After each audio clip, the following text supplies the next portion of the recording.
Hi friends, happy holidays. My name is Maddie, and here on this channel, we usually make videos about the LGBTQIA+ community and about DID and OXCD, which are mental health disorders that develop from early childhood trauma.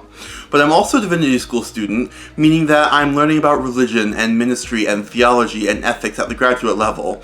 And every now and then, I like to bring what I'm learning in the classroom into this space on YouTube. So since this video is going up on Christmas Eve, I thought it would be the perfect time to deliver a short little message of hope and light that will hopefully resonate with you in spite of the current global pandemic and regardless of your religious background. Because what I think is really fascinating about this time of year is that most religions are celebrating very similar things around this time of year.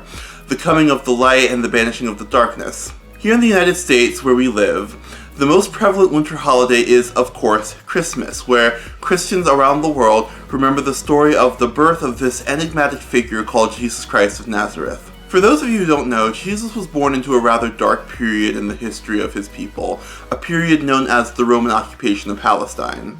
It was a period marked by instability, violence, oppression. By one account, that probably didn't happen but holds spiritual significance for billions of people nevertheless. Jesus and his family actually had to temporarily flee Palestine for fear of being murdered by a Roman king's unhinged rage.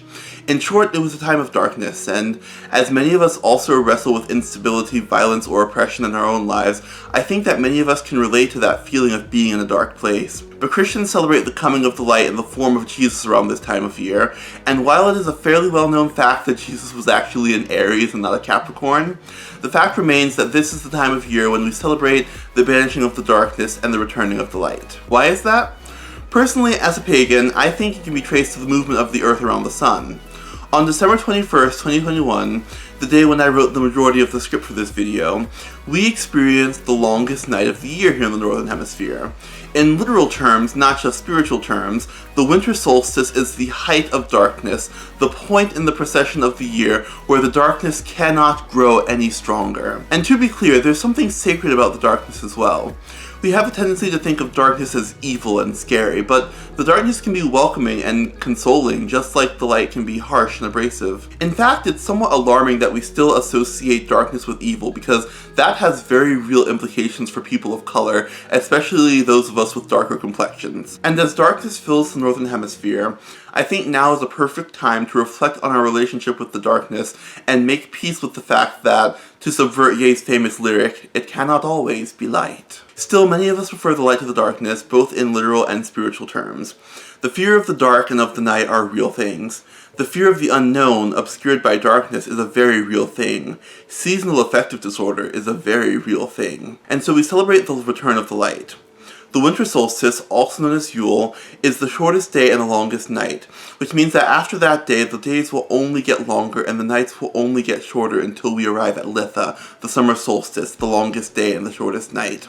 So what better time is there to celebrate the returning of the light than the time when the light is literally returning to planet Earth? I don't think it's a coincidence that we also observe Hanukkah at this time, an observance where Jewish people commemorate victory over their oppressors and the oil that burned in the temple for 8 days afterwards, despite there only being enough oil for one day. And as African Americans observe Kwanzaa by celebrating unity, self-determination, collective work and responsibility, cooperative economics, purpose, creativity, and faith, I can't help but see the stirrings of hope and light as Black people collectively declare, we have been beaten and bruised, oppressed and marginalized, but we still take pride in who we are and celebrate this holiday and celebrate who we are. I've only mentioned 4 winter holidays so far, but I feel like you might find a similar theme of radical hope in the face of overwhelming darkness, confusion, and despair in other religions' winter holidays as well. On a semi-related note, some of you may know that I'm a bit of a video game nerd. I'm especially fond of fantasy RPGs, and one of my long-term favorites is Final Fantasy X, in which a woman named Lulu says to the hero Titus, "No matter how dark the night, morning always comes and our journey begins anew."